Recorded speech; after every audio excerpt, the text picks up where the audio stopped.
So what makes you feel awe and wonder?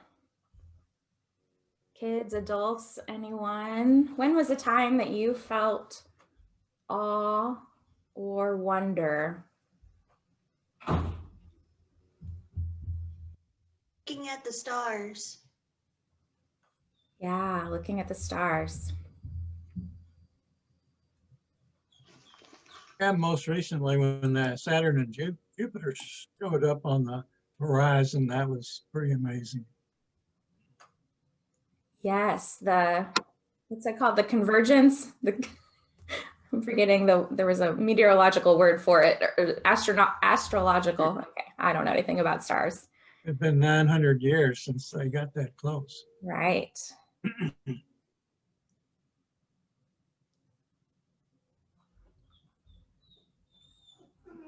Anyone else? When have you felt awe and wonder, or what do the words awe and wonder make you think of?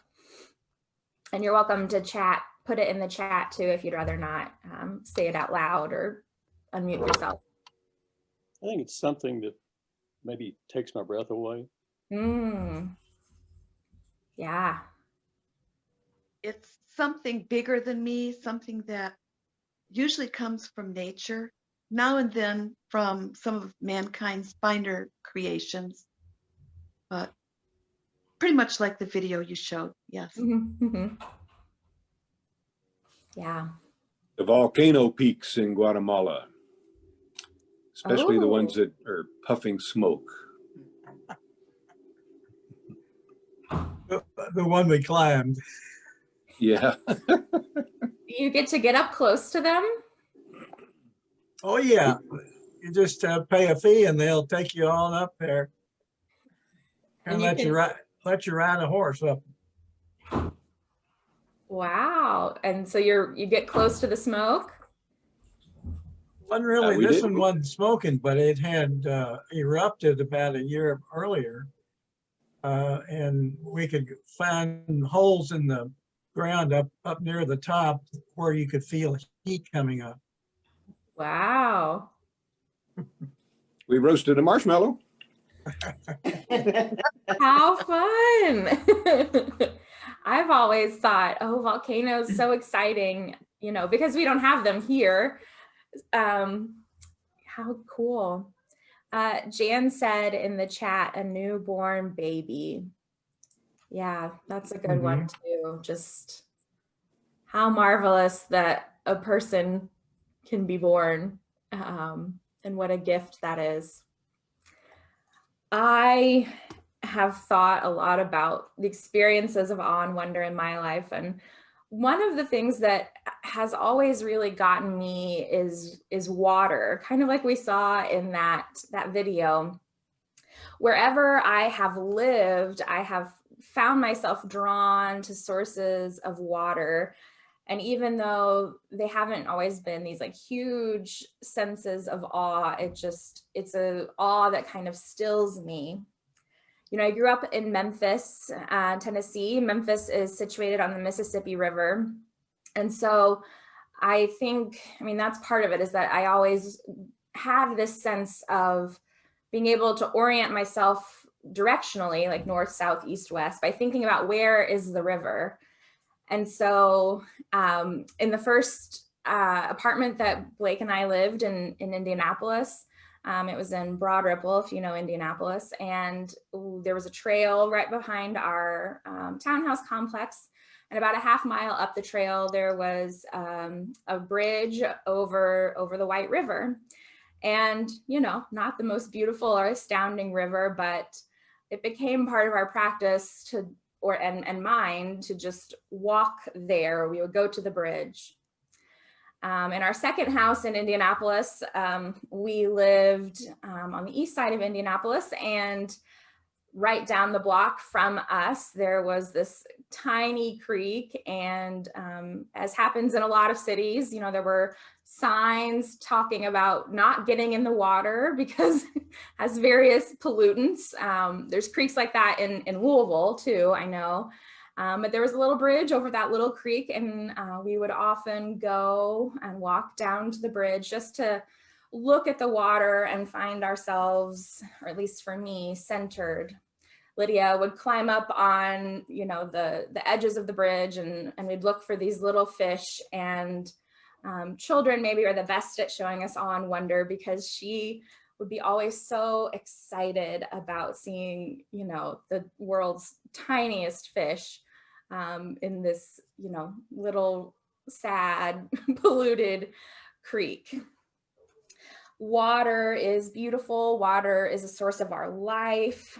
But water and other forces of nature also can hold danger and chaos, like those volcanoes we were talking about. They're really cool. I'm sure until that moment when they erupt and, people's lives are in danger, people's property. With water, we've known more and more the danger of hurricanes and other kinds of storms. And in Guatemala, due to excessive rain just this past year, they had mudslides, which also, were a threat to people's lives and property. Nature is bigger than us. And the psalm for today depicts God's power, God's voice over the waters, but you also hear in that psalm with, the trees breaking and things crashing and lightning. It's like a thunderstorm almost, and kind of the repetition of it maybe would have been musically heard by the people as sort of this intensity, like we would hear in rain. Nature and God are both wonderful sources of comfort, but also bigger than us. And that can be a little unnerving at times. I think in today's modern world, we like to think that we have control of a lot of things.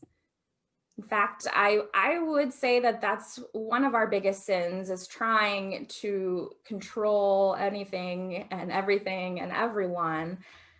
But nature reminds us that we don't have control, that there's much that we do not understand about the world, even though we understand a lot about science, that, the people of the Psalms, the ancient Israelites, that they didn't know about science, but still, even though we know many things, we cannot control the world as it is. And even when we do understand things, for example, we know that humans are contributing greatly to global climate change that is endangering people's lives and livelihoods. Even when we know better, we can't always figure out how to do better. We don't have control or the ability to fix everything. And so we have to remember that God is in control. This psalm has 3 different sections. The first 2 verses talking about giving glory to God, then that middle chunk with examples of God's glory, and then the end saying, God, give us strength and peace. In our lives, in our world where we don't have control, which we've been, I think, really reminded of in this past year, we know that there are calm times, but there are also those turbulent times.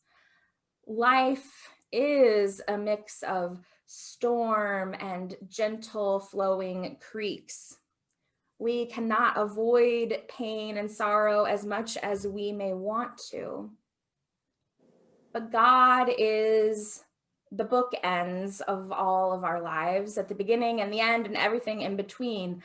As our theme song says, God is holding our lives. So God is with us in the storm, giving us strength and peace. God, I think, is the source in our lives of that calm flow of water, that beautiful creek, that centering, where we find ourselves reminded that we're not in control. And even though that kind of pushes our buttons, maybe it's better actually that we're not in control of everything. Traditionally, this time of year, we also remember Jesus's baptism. Baptism of the Lord Sunday was actually last Sunday, but the psalm also was actually for last Sunday.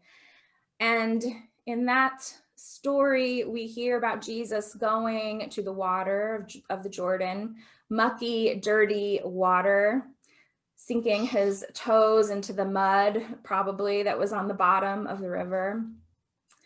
And a voice coming over the waters like it did at creation and saying, "This is my son, my beloved. With him I am well pleased." We too are held by that promise, that we are held by God's eternal love and that we don't have to do anything in order to earn that love. And so when the storms rage, when we find ourselves overwhelmed by forces that we do not understand, perhaps the way to peace in the midst of all is to remember that promise, the blessing of water, even as it also holds danger and chaos, to cry glory, as the end of that psalm says, all cry glory. When we see God's wonderful work in the world, but also the terror of living with forces that we cannot control or fix, we are invited to trust, to come back to the waters of our baptism, to stand on the bridge of our hearts and search for that steady center, for it is there for all of us. The waters of baptism have blessed us and they run through us. God holds our lives. And so perhaps you have your own ways of remembering that. I have always liked to go and look at water. I like to walk. You may pray, you may look at the stars, you may remember those volcanoes. And remember that the world is vast, but God holds it all. I'd love for you to share, if you're comfortable at some point in time, those ways that you remember that God holds our lives, even in the midst of the storm. So friends, may we rest in those promises. As another psalm says, may we be still and know that God is God, that we are held, we are loved, that we are safe. Thanks be to God.